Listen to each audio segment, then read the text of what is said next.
Assalamu alaikum, my name is Jad. And I'm Dujan. And you're watching Multicultural Civic Platform. Today, we are joined by a very special guest, Alia Harb. She is a conflict resolution practitioner and works for the province, a member of Canadian Muslim Women's Institute, and a mother of 3. Thank you for coming. How are you doing? I'm well, thank you for having me. That's great. So the first question we want to ask is, just tell us a bit about your early years and childhood growing up in Winnipeg. Oh, okay. So my early years growing up in Winnipeg, the community was very small at the time, the Muslim community. I grew up in Garden City, in the north end of the city. It was a really wonderful experience. I was thinking back earlier this morning about all the different groups of people we grew up with. So it was a largely immigrant population up in the north. Portuguese, Polish, Ukrainian, Filipino, and Italian. And so growing up with a lot of kids whose parents who themselves were immigrants, you didn't feel like you were kind of different because, you know, your lunches were all the same, leftover dinner. So it was a nice experience growing up because it was a small knit community.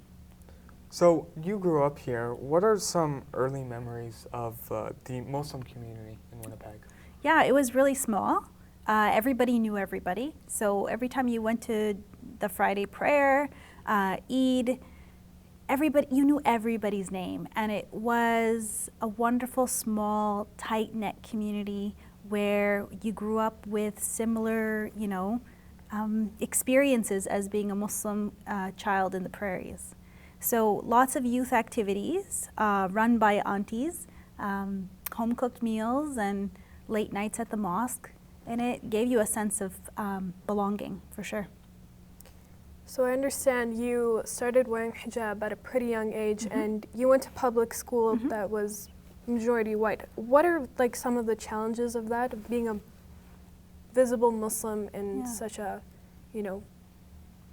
I think because I was so young, I don't necessarily see the challenges that were there because remember, like I said, I came from a community of immigrants, largely diverse, and I think being different, even in that community, wasn't something that was so in your face, discriminated against. So I wore the headscarf at age 8. So I was in grade 2, and I think kids are a lot more accepting to differences, but I think once you get older and in the teenage years, fitting in is a different sort of situation. So growing up in elementary, I didn't really struggle with my hijab. I was very accepted. I enjoyed my friendships. I played sports. I think around junior high, high school is when I started to feel that I was a little bit different. I went to rural Manitoban school in St. Andrews, so very small, tight-knit Christian community, and I was what you would say the first different kind of person, a student sticking out. Not a lot of different colors or cultures background, actually. They were predominantly white, and I was the only hijabi.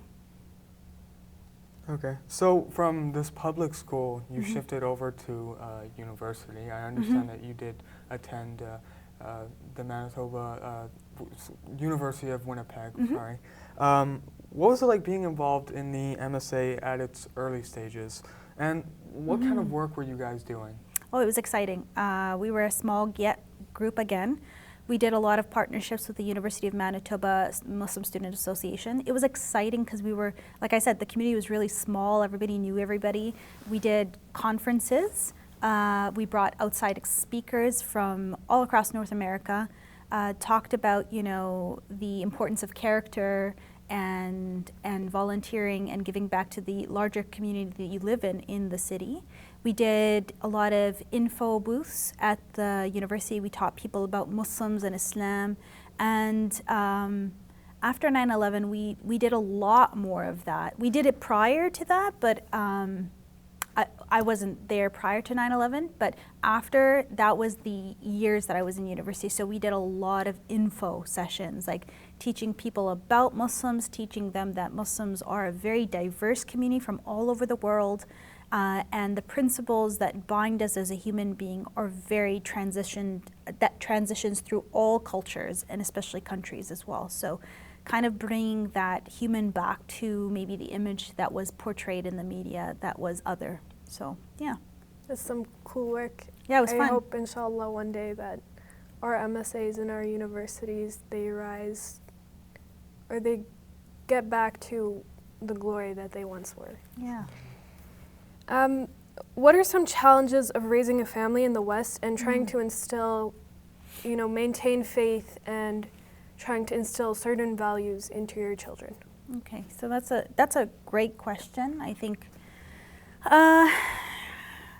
the challenges of raising a family are always going to be there, no matter which country you go to, no matter which country you live in.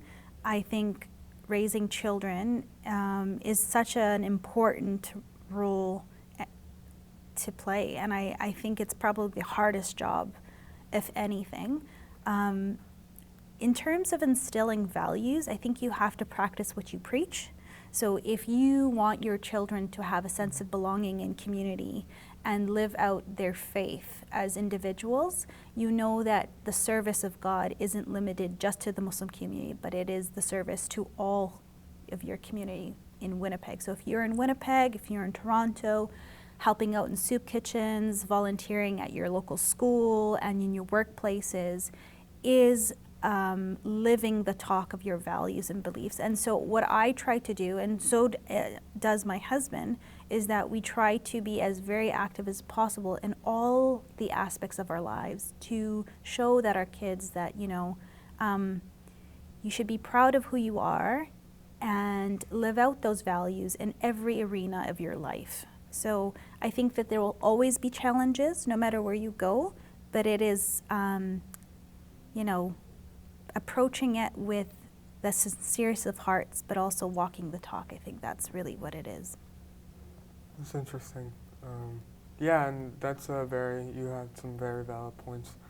Thanks. So you did grow up here all your life. You were born here. Yeah. How have you seen the Muslim community evolve over your lifetime? Yeah, I think it's exponentially grown. We have about 27,000 Muslims in Manitoba right now.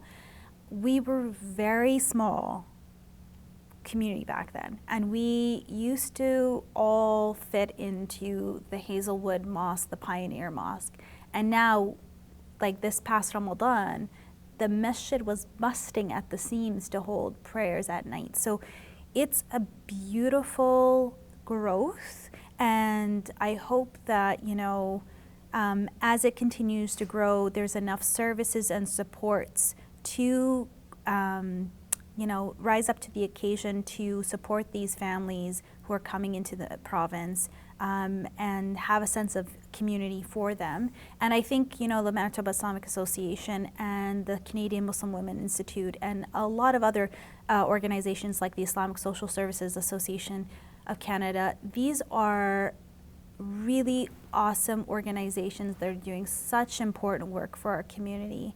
And so, it's changed. It's grown so fast over the last few years. And so keeping up with creating that sense of community for newcomers within the province or people just coming to this province and making Manitoba their home. So, nice. Yeah. So my next question is, you've had an interesting career path, working as a mediator and now workplace advisor. What we wanted to ask, what has been your experience working for the government as a Muslim woman? You know what? I think there's this wonderful quote that I have in my office. This is you approached it as it was, so it is. So any perspective you walk into, any environment you walk into with a particular perspective, it is created through those lenses that you have.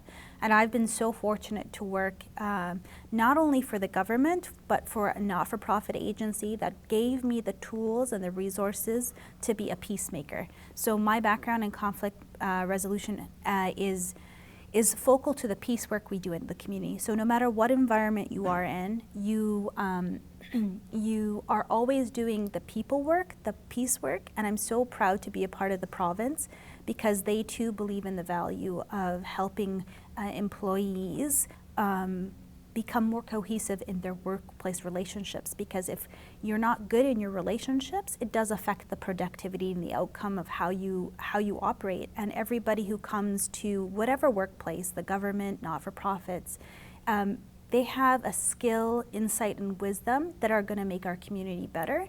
So investing in their relationships and ensuring that they're doing well and they're connected to their colleagues is really going to make them put that much more of themselves in the work.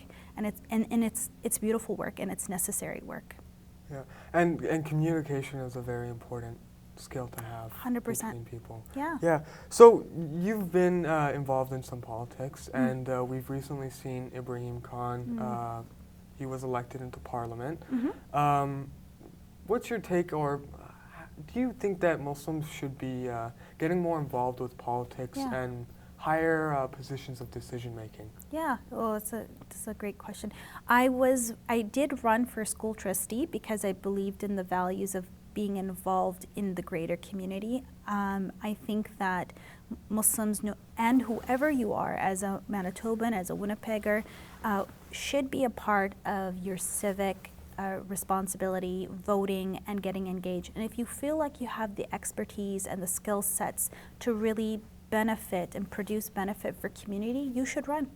There should be nothing that stops you to doing that. And it's such a wonderful thing to see that we have our first Muslim minister in Manitoba, and I hope that all the children who come from a diverse background, newcomer, Muslim, whatever faith, when you look at Abi or Minister Abi, or you look at any other ministers who present that diversity, that you see yourself in them and that you recognize that you have something important to offer your province and your community, because they're doing really important work in this province to ensure that we Manitobans are living in a good province that provides services and resources to all Manitobans. So it's a really important job, it's a really necessary job, and I give my hats off to all the people who run on all spectrums of the government. Every party and background, it takes a lot of work and it's a huge responsibility. So we're really lucky to have all the people that run for their positions that they're in. Thank you. Yeah. So obviously you have experience with this, but what advice would you give to a youth or a kid growing up in the West who is struggling with their Muslim identity? Yeah. So, I think that's another wonderful, important question. Advice I can give to youth, just be yourself. We are so blessed to live in Canada, and it's a multicultural society that champions and celebrates diversity and uniqueness. And so sometimes as a teenager, your high school can feel like the whole world, and you can only be a certain kind of bracket or a group of people. It's such a small amount of your time in life, and once high school is over, you're going to be open to a world of diversity, and your high school is full of diversity. What I say to youth, be proud of who you are, okay? Don't lose focus on the big picture of things, and the big picture is there's more to life than just high school, and your unique skills, your outlook, your upbringing makes you who you are, and we need diverse people in the world, because if we have people who look at things from different angles, it makes the world that much better, okay? And sometimes it will feel hard, but I have to say that we live in a very special time now where we're championing all diversity. So there's no reason to be shy about who you are. That's a good point. Yeah. Yeah, especially on the point of diversity, we are really we're making diversity a normal thing, which is a great thing, honestly. So last question. Yeah. You've lived here your whole life. Yeah. You've seen how the Muslim community has evolved over time. Yeah. What are some improvements that we can make as a community? Yeah, I think, back when I grew up here, the youth did a lot in the masjid. They were super active. I think to be a part of the youth group was the coolest thing. Like, everybody wanted to be in that club. And I think over the years, what's happened is that those very active youth left the city because, life happens. You go to university, you get a job elsewhere, you start a family. What I think would benefit our community is having a very established service and program that isn't attached to a person, right? When a cause is attached to a person, that cause moves with that person. What I do believe our community needs to do is attach a cause to a community. So the Manitoba Islamic Association should, and I think they are. They do a lot of hard work and put a lot of services out there. And I think if we establish a robust foundation for a program for youth, I think what will happen is we'll see, big strides and change in the development of our youth, because our youth then become adults, and then our adults become community leaders, and it's like that life cycle. And I think that if I can offer any advice to this community, it's that we invest in our youth and we invest in those programs, because they are our future. They are our tomorrow, right? So yeah. Thank you so much for joining us. Thank you for having me. I really enjoyed this conversation. Thanks for watching. We hope you enjoyed. And if you did, please leave a like and subscribe to You Multicultural channel. Assalamu alaikum.